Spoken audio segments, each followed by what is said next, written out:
Today we have a very special guest. We have Tim Hwang, the chairman, CEO, co-founder of FiscalNote, a global technology and media company focused on delivering timely and relevant policy information in a complex and evolving world. FiscalNote's core technology sustains products and services that power more than 4,000 clients, from small nonprofits to government agencies to large corporations, including half of the Fortune 100, with software tools, AI-driven insights, comprehensive domestic and international data sets, as well as human-authored news and analysis. The largest tech employer headquartered in Washington, D.C., that's badass. FiscalNote always maintains offices in New York City, Baton Rouge, Belgium, India, and Korea. In his time at FiscalNote, Tim has raised more than $230 million in venture capital and acquisition financing from the likes of The Economist, S&P Global, Mark Cuban, Jerry Yang, Steve Case, NEA, and others. Very cool. Tim, thanks so much for being here, man. I know you're super, super busy, and I appreciate your time, and I appreciate you sharing your journey. So thank you. Yeah, well, happy to be helpful here. So let's start with your journey with FiscalNote. Can you share a little bit about what is FiscalNote, who are its customers, what problem are you helping them solve? Yeah. So FiscalNote, basically what we do is we are like the Bloomberg terminal or the Crunchbase or whatnot for laws and regulations, right? So essentially what we do is we collect laws and regulations and court cases and government documents from 80 different countries around the world. And then we use AI to be able to help people understand how those laws and regulations may potentially impact their business. So, if you are McDonald's and you're trying to understand food safety regulations in Brazil and nutrition labeling regulations in Japan and calorie requirements, and whatnot, and food, fast food regulations in Australia, we're essentially helping their legal teams to understand how laws and regulations in each of those countries may potentially impact the way that they do business. And so the company operates with about 5,000 customers, enterprise customers today. We've got about half the Fortune 100, everyone from Goldman Sachs, ExxonMobil, Microsoft, FedEx, who are, kind of using our platforms to understand data privacy regulations, ESG regulations, customs, taxes, tariffs, on our platforms. That's incredible. Yeah, it's just, basically that intersection between private sector and public sector. And then, a large number of government customers as well. So DOD, FBI, CIA, DOJ, the White House, every single member of the U.S. House and the Senate are customers of ours, as well as every governor on the Federal Reserve. And they're using our platforms to understand taxes or changes in laws and regulations in other countries or in other states. No, it makes complete sense. And a huge necessity, I would believe. When you began FiscalNote, was the original vision and mission, everything you described now, what it does, was that very much a part of FiscalNote when you got started? I mean, we basically have been doing everything. We've been implementing our vision from the very beginning. Wow. So I would say, like, I was recently looking at our business plan from like 2014, and I mean, it just hasn't really changed that much. I mean, we said started from the US and then go to Europe and then Latin America and then Asia, which is essentially kind of where we are right now. And I love that. What we're doing today. You don't tend to hear that as much from a lot of other founders where there were certain pivots. Were you bootstrapped before signing your first customer, or was this you pitched this vision and idea and raised some capital beforehand? We got our first customer before we raised our first round. We had like a friends and family round of maybe I don't know, like $30,000 or something, just to kind of get started. And then we built a product and got our first customer. And very quickly after that, we raised like 1.3 million from Mark Cuban and Jerry Yang, a couple others.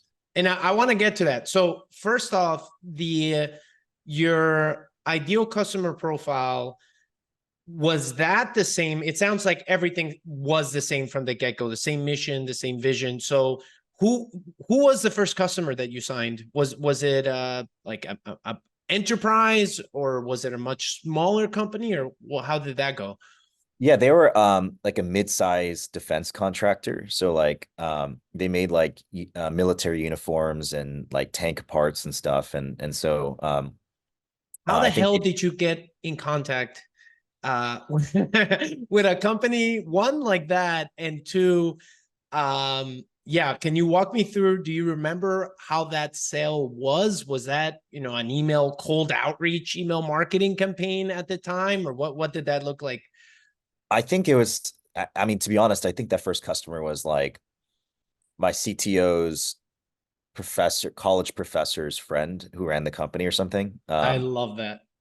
But from there, I mean, we did a pretty heavy like outreach. I mean, we made literally like this Google spreadsheet and filled it with names and phone numbers and email addresses and just went to 7-Eleven, bought those like prepaid burner phones and just cold called like hundreds of people. I mean, that's how we got our probably first 10 customers or something like that.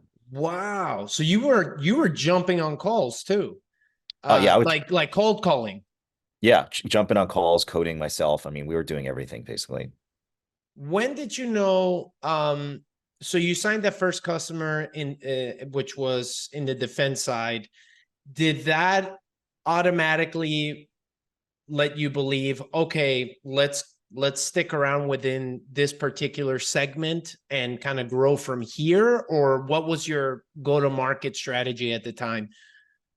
We were more focused on the problem and who would get the most benefit from the solution that we had. And Mhm. so we were very focused on like regulatory professionals and people who looked at regulations all day. And so that was like um it didn't really so then we really focused on what we called like heavily regulated sectors Mm. um where the business impact of changing regulations would be very high. So like defense, obviously, I mean, it's their entire revenue is tied to the buying process or the regulatory process or something. Um, I think like the next two customers were in the energy space. Uh, and then like the next two or three customers were in the healthcare space. And so they're all like these sectors where like people just have an enormous amount of regulatory change and pressure within their organizations. And so that's kind of where we focused in, I think, overall. When did you know that you had product market fit, that you made it that far? Was there a particular metric you were following? Were when was there a particular aha moment where you're like, oh my god, the amount of demand that is coming in? And I don't know if it's because this were much bigger, whether it's enterprise or higher end, mid-size clients, and a sales cycle was longer. Did that ever feel like you had hit product market fit? No, I mean, I think we just kind of there wasn't like a aha moment. We just kind of kept getting customer after customer, and it wasn't like I felt like every customer was so hard to get. So it wasn't like there was we opened this thing up and we had a flood of customers. I mean, we Ah, first customer, and then we got two more customers next month, and then maybe three customers the following month. Um, and then by the time we finished out the first year in business, we were probably at like, I don't know, 700,000 ARR. And then the next year we are doing like 2.5 or something. So it was like, I mean, I don't amazing. want to call it linear, but it was kind of, we kind of knew how the business was progressing. And, um, even to this day, like I don't take product market fit for granted. Like we're doing 140, 150 million ARR. And like, I tell this That's to our friends. incredible, man. Do you take a moment and say, I mean, this is not too long ago. I mean, 2014, you said, is when the company, I mean, I guess, we're about to be, so it's 10 years. So it'll be 10-year anniversary coming up soon, I guess. Yeah, no, basically. Yeah. I mean, so, I mean, To take from zero to over 100 and something, and like that's incredible. So few people, individuals, get to do that. So I mean, does that I know it's a progression, right? So everything kind of becomes normal, but how do you feel about that? no, I mean, it's a great accomplishment for sure. I mean, I mean, obviously our team is very focused on getting to $1 billion in ARR right now, right? So like that's there's always the Mhm. next milestone to climb, Yeah. but right now I would say like yeah, I mean, like when we were going through the process of like building the company, I mean, it wasn't, there were certainly times where it felt like things were moving very quickly. But most of it was just a slog. I mean, just like staying in the office late and, closing out customers and responding to customer emails. And like, you know, first year you maybe have like 20 customers and the following year have 100 customers. And, you just kind of like grind every year. And so, I you know, love that. I mean, it Yeah. was just kind of, it just kind of all layered on at the end, and so we're still, I mean, we're still going to this day. Did your pricing model change, or did that remain very similar from the get-go? It remained relatively similar. I mean, I think, uh, we charged on a per data set and a per user basis. And I think throughout the last, like couple of years that we've been in business, like things have kind of fluctuated a little bit in the sense that maybe in the beginning part of the early 2010s and so like Mhm. 2014, 2015, there was a heavy emphasis on number of users. And then like, 2018, 2019, that started shifting away towards like content and usage. And so, but ultimately the pricing model has been relatively the same. Any advice for founders who are in their very first stages of companies, when they're looking to sign that first customer? Any particular advice that comes to mind? Um, I think we for us we took a very scientific method hypothesis driven approach. And so we sort of had like five hypotheses around like ideal customer profile. And then we just validated that hypothesis with like data to identify whether that hypothesis was true or not. And so like literally like I sat in front of a whiteboard and I said like, here are the 5 types or 10 types of customer profiles, size and industry and price points and willingness to pay that we felt like we had a general direction hypothesis on. And then let's go talk to 50 or 100 prospects in each of these hypotheses to validate whether this is true or not. Um, Mm. so it's just been very methodical about it. I mean, I'm sure most founders are. It's just uh, and some maybe sometimes people just go out and like talk to as many people as they can. But I think in our case, we're like extremely methodical about we want, you know, deputy general counsel at mid-sized energy company, willingness to pay at $30,000 or whatever. And then we like barreled our way and sort of analyzed whether or not that was true or not in each segment. I love that. I want to jump into product strategy, customer feedback. You've emphasized in interviews in the past on the rigorous process of customer validation and iterative product development. How did you set up receiving and incorporating customer feedback in your products in the early days? I mean, you mentioned that you're slugging it out, right? You're looking at those emails, getting back that feedback.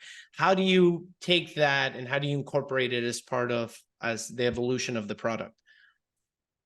So I think in the really, really early days for like the first 10 customers, I mean, we literally had a spreadsheet for each customer, and then we basically called it a gap to goal analysis of like what the customer requested, how urgent and high priority is it for them, and then what's the scoping and level of resources required for this. So Hmm. it literally sort of like had like a minimum product and then basic gap to goal, gap to goal, gap to goal over and over and over again, and then basically got to the functionality that we needed. Um, um, from there, it's really thinking about like developing a process for customer feedback and then an internal process for prioritization. And so, if customers are asking for, certain feature, functionality, or this button somewhere, or whatever, being able to sort of take all that feedback and then meticulously every week, every month, every quarter, analyze the feedback of that, into kind of demonstrable themes that kind of may drive improvements for customers overall. So um, you can sort of take any number of approaches on this, like you know if you're in a very competitive market, maybe Mhm. you're trying to drive after differentiation, and so you prioritize internally products that drive differentiation. Um, Maybe if you're in a more fast moving but less competitive market, then you drive a heavy level of innovation. maybe if you have very long sales cycles, or sorry, if you have kind of high churn, within your business, then you focus on stickiness of feature and functionality. So the business objectives or whatever you're trying to accomplish are kind of aligning with your product goals. But my view is that like the product direction is the manifestation of the company strategy. So like, if you're a fintech company and you offer credit cards, you can continuously build a better credit card product, or you could say we want to pivot, or we want to add accounts or payments, in addition, right? So the fact that you made that particular decision to either double down in this market or to, expand your market or whatever it is, Mm. like that is a explicit outcome of your product strategy. And that is the product strategy is the business strategy at the end of the day. How were there, and there are always competitors. I'm very curious to know, when you were getting started, when you were signing up these customers, were there at that moment a number of competitors that were in your radar as well, and they were also uh, gaining and signing, or was that something that you're like, whatever, they're doing their thing, we're doing our thing, and we're just concentrated? Or, what are your thoughts about keeping an eye on competitors and understanding what's available in the market? I mean, I don't think competitors matter that much. I mean, unless you're like unless you have a boatload of capital and you need to you deliver on some outcomes, and there's like, you're trying to build the next large language model, or you're in like a complete red ocean market. Um, for us at least, I mean, I can only speak for the FiscalNote experience. I mean, we had some competitors, but they were sort of like really, really old incumbent competitors that were like 30, 40, 50 years old, Oh, so they had been there a while. They hadn't done much innovation within their time.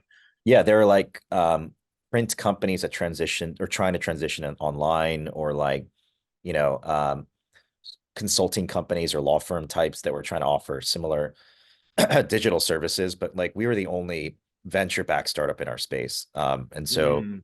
like we came out to market with a completely new solution, started barreling through customers and winning them over from competitors. Um, and I don't think I thought that much about competition. I mean, to this day, I don't think that much about competition. It's not like on the number of like business risk concerns, it's like number 10. It's like it's not something. That Let's talk about you mentioned you're venture backed, and one of the few within the space that are venture backed. So fundraising, partnerships, FiscalNote raked in over 230 million from a lot of different partners, including a lot of names that we mentioned before, big names. Could you give us some insights into the fundraising journey when you set out to fundraise? And we can cover, I love to highlight the beginning of this, right? When those first experiences fundraising, and then maybe if there's certain things that you want to add to it within the journey. But can you give me, what do you do? How do you make sure that you set yourself up for success when you go out there for fundraising? Um, so I think that you need to talk to investors who are interested in your business. I mean, I know that sounds like really dumb, but like um uh like founders, right? So founders are, there's different types of founders, right? There's consumer founders and marketplace founders and crypto founders, fintech founders. I consider myself like an enterprise B2B founder.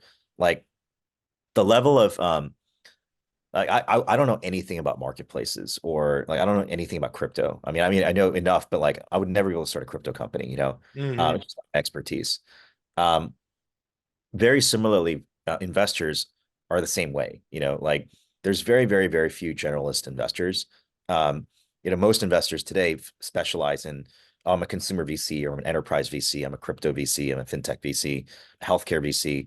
And so a lot of first-time founders, what I see is that they just pitch every VC they can meet. And they don't spend time like focusing on people that, have expertise in their space. Um, and this is even more so today than it was like 10 years ago when I started.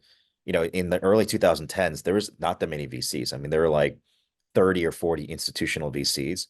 And then there's like a bunch of these like very, very, very tiny like angel syndicates and like business groups and stuff that you'd like pitch at like, 8 in the evening, and a bunch of like lawyers would show up and they put $10,000 checks. That was Yeah, that's that a was great like description. Yeah. no, that was like the venture landscape, Yeah, like, yeah. I've experienced that. Yeah. yeah. And so like, and then for some reason, I don't know what it was, like, over the last 10 years or so, like there's like 1,000 VCs now, like, and they're all like, 30, 40, $50 million VCs that specialize in like this stage and the sector and this industry, whatever. And so, um, now like, the VC game has gotten so specialized, like in terms of what people focus in on.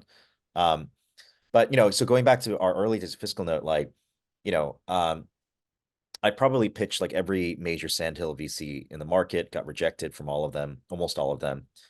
The way that we got our first round was I cold emailed Mark Cuban. He responded, wrote the first check. And then I love that. yeah, Mark came in, and then Jerry Yang came in, and then NEA wrote a check as well. And like that was our first $1.3 million. Um, and then, our A and our B and our C were kind of like, we raised around like maybe every 12 to 18 months. And then we just kind of kept scaling the business every year. And so, I mean, it was really interesting. I mean, it was like, there's certainly a lot of war stories in there, but like, it was definitely to the point where we are, potentially running out of cash, like maybe 3 or 4 times. And, it was definitely, I think we raised up to our Series F before we went public overall. Wow. Wow.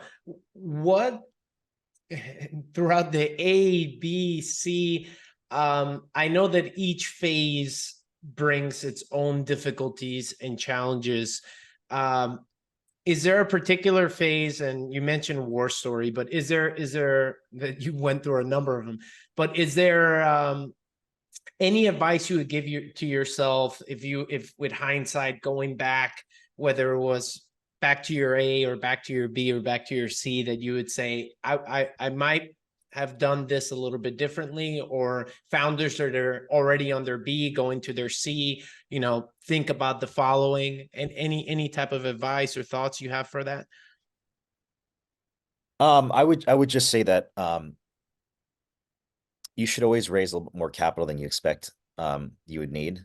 And, like if you find a VC or an investor who is like really a big backer of your business, like a really big cheerleader, like those folks are going to be extremely invaluable. Like, our lead Series A investor, I mean, every round has been great. Like all of our investors, I've been very proud to have partnered with them. And, like But you had one, for instance, a Series A that when things got really tough and rough, they showed their colors and they backed you up. Yeah, I mean, they backed up our Series C, round, and like, Let's give him a shout out. Who's the investor? What fund? well, it was a guy named Keith Nilsson, and he was on his first fund at the time, but like he basically helped us out. Like, he still sits on our board today, and so, That's um, awesome. so Keith was really great. And, I think when you look at other VCs and the like, that led our B and our C and our D, like all of them have been like amazing to work with. And so, um, the qualitative factors around like picking a partner and picking an investor are hard to describe, Mm.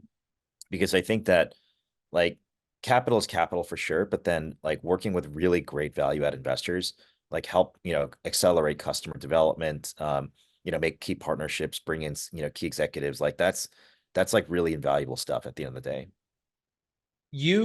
I want to cover when you went public, the public offering. Like I mentioned, that's very few founders get to experience that, from starting with zero and taking a company public and going through all those challenges as you grow and scale and making it there. Any particular highs and lows that you remember during that ride when you were thinking of going public? And the other question is, when did you realize like now it's time to go public? And why was that the right moment? I think we were approaching $100 million in ARR, like maybe 2021. And I'd said that, we should probably think about taking the company public now. And I mean, it's always been sort of a goal of mine to try and, get to the public markets and, kind of create something long and durational in the future. And so the process is quite complicated, and, we'll get into that, but like, you know, hiring the investment bank and working with the accounting firms and hiring the law firms and then working through all that process and the like probably takes from start to finish about a year and a half to 2 years. And so, um, uh, it's not an easy task, and it's very time consuming. But I would say in the process of doing that definitely levels the discipline of the company up administratively, and tightens the screws even at the higher levels of the business on a much more disciplined basis, right? In terms of thinking like about revenue estimations and cost planning and investments, in certain product lines and things like that. Like those things you have to be very like when you're a private company, it's sort of like, oh, like we set a number, we're going to hit 200 million ARR this year. And then we grew from 150 to 190. It's like, okay, great. It's still great. We grew, $40 million in ARR, yeah, I think in that particular case in the public markets, it'd be like, you probably failed at forecasting by quite a bit. Exactly. Failure, massive failure. And so, I think that's like one of those things where you have to level up your accounting and planning functions and like, all those things that sort of like make the business a lot more disciplined at the end of the day. For actually related to the board, when did you start bringing on board members or advisors? Was that in the Series A and Series B?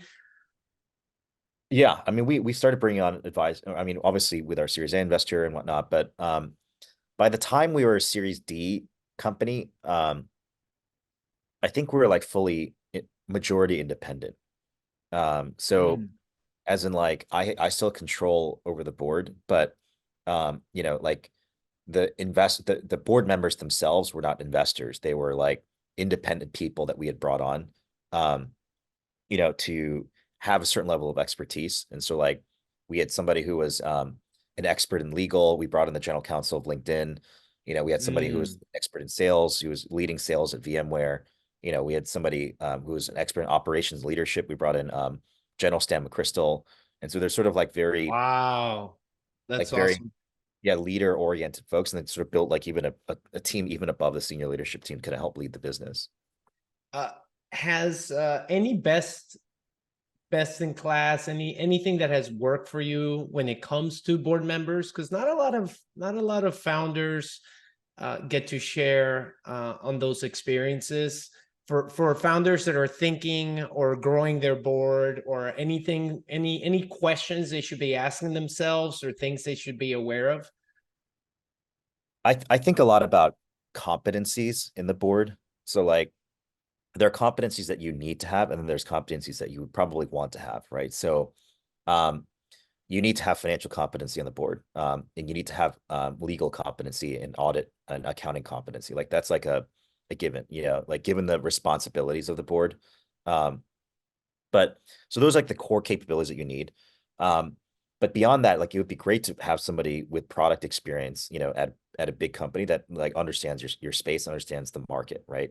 Somebody who understands go to market in your space, like, that you can pick up the phone and call like the chief revenue officer at Salesforce or at, Oracle or whatever, Microsoft, and they can sort of give you best in class expertise around how to structure your sales organization, or someone who's really great at like people management and HR and like, ran, like the HR function, hiring 10,000 people at Meta or something like that. I don't know. Like it's just as an example, like you want people who are the best in the world at something, and then to be able to kind of provide assistance and guidance to helping the company.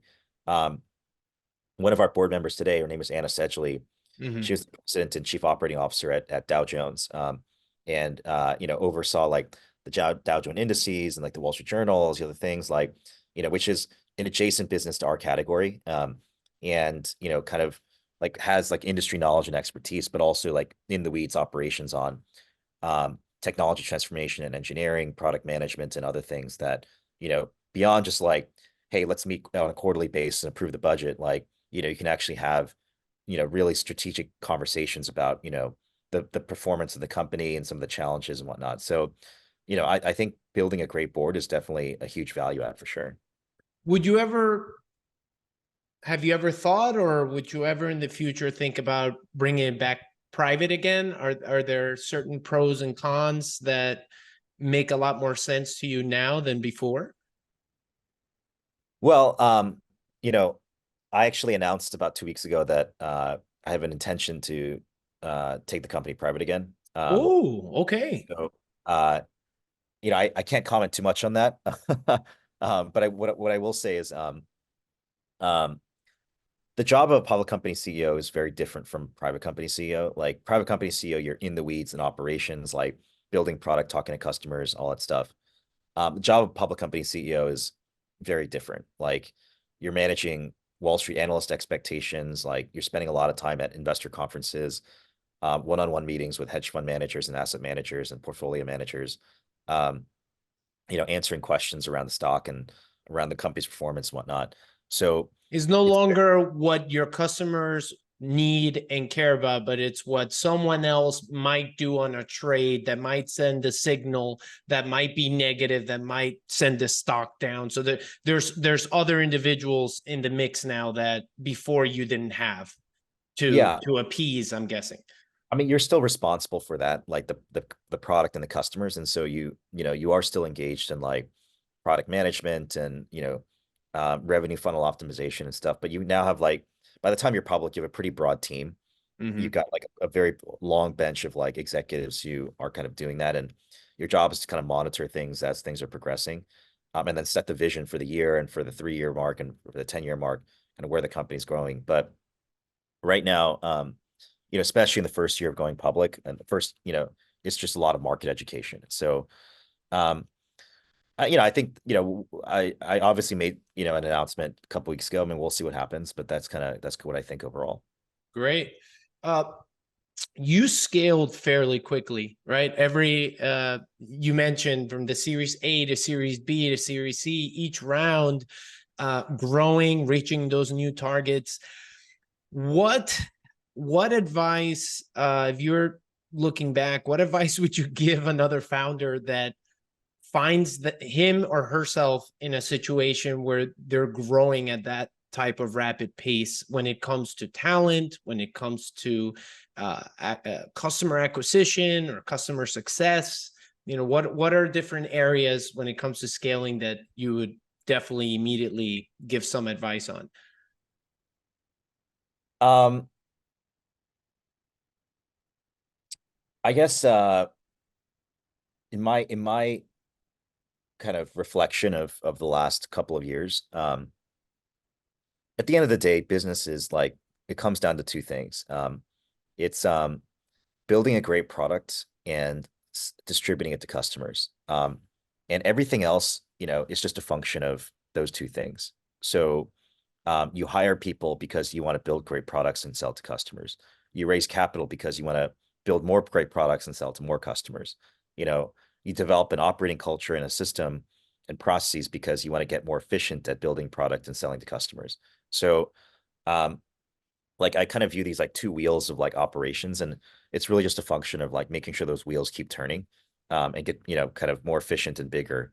Um, I think people try and like, it's really easy to think that you're really busy all the time. Um, like, because they're just in meetings all the time and like Right. reaching out to you, and there's like a bunch of stuff you got to do and like, stuff. But ultimately, at the end of the day, when you're like, by yourself and like thinking about the business and the like, you should really be thinking about, am I building a great product, an incrementally better and better product for my customers?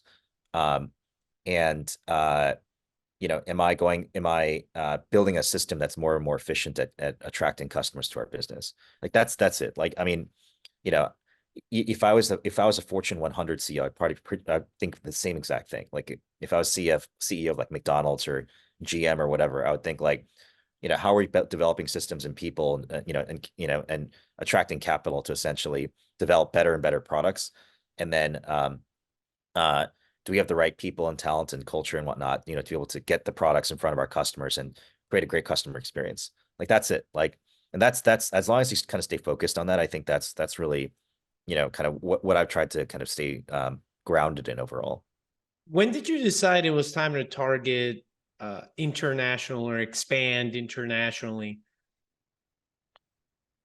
I think it was like 2018 or 2019. I can't So remember. yeah, like 5 years into the growth of the company. And what was the original thought or rationale or questions that were going through your head when you say, one, it's time to go internationally, and two, what is going to be our is our go to market uh same as what we use here and worked here, or what were some of the first things that you started thinking about, asking yourself and asking others? Yeah. I think at the time, I'm trying to remember this. We had enough scale in the business in North America where we had like a full leadership team, like every function covered, and like there's teams and they were executing. And, we were probably like uh 20, 25, 30, going on 30 in ARR. And so I said, maybe it's about time for us to start thinking about, generating a little bit of revenue out of the European market. And so it wasn't even that complicated. I probably hired like 3 people and I'd go told them to go sit in London and Brussels and like, just Yeah. go scope out the market, create a plan, and then come back to me.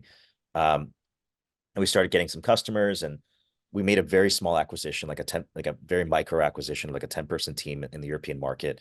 And then used that as a base to start building out like a leadership team and stuff. So um, it was just sort of, I don't know if there was like a deliberate point. It was just sort of like, we have the basic operations set up in North America, and we sort of see the pathway to go from 20 to 30 to 50 to 100, just by adding more headcount and putting more resources. Uh, Mm.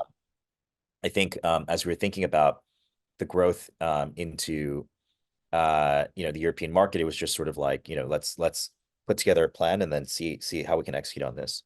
Had has the acquisitions of smaller companies every time you join a new market, has that been a thing, or did it just occur in when you were first joining the European market? No, we did the same thing in Australia, and then we did the same thing in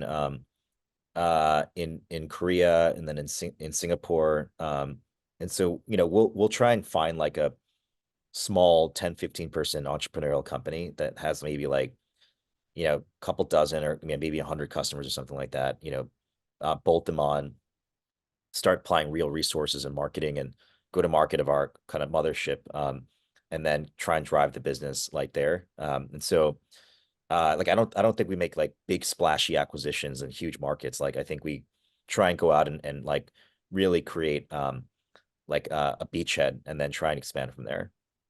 Does the company still have a corporate venture arm?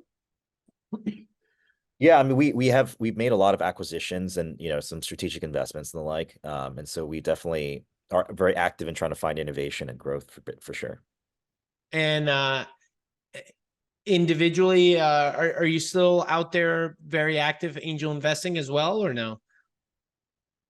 I wouldn't consider myself like an active angel investor, but I'm always talking to founders and like occasionally we'll put in a check or something. But I think generally I'm pretty plugged into the early stage scene overall.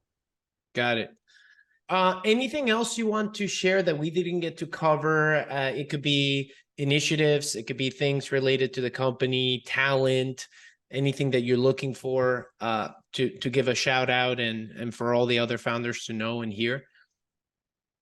Um, I think ultimately like culture matters quite a bit, and so we've spent a lot of time at FiscalNote thinking about company culture and values and all these different things, and so um, you know the formula is quite simple, right? In terms of building a great company, is like you have a great idea, you attract great people, who build great products, and then deliver a great customer experience for customers. Like that's like the formula basically for building a great business. And so, um, uh, creating an environment where, hardworking, smart people can succeed, I think is something that, I've tried to do. And it's something that, we're very focused on, I think has been a really great driver of our business. Tim, when was the first time that you brought in an HR person when you got started? We never, I guess Or yeah, or if I'm sure you did at some point. yeah, Yeah. we had a ops person within our first 10 hires. Mm. And that person like did handle like everything from like office operations to running payroll and all that stuff. Um, I think we probably brought in like a real HR person after our A, maybe going into our B, somewhere in that range. Mm. Would you, in hindsight, did it make a massive difference?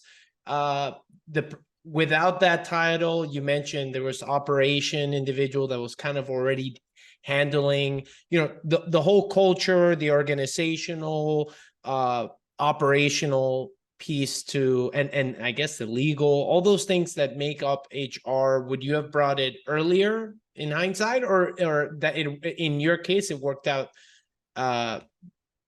You wouldn't do it differently. I think the way that we did it was about the right time for us. Yeah. Okay, that's great. All right. Well, all the best. Take Yeah. care. Bye. Bye bye.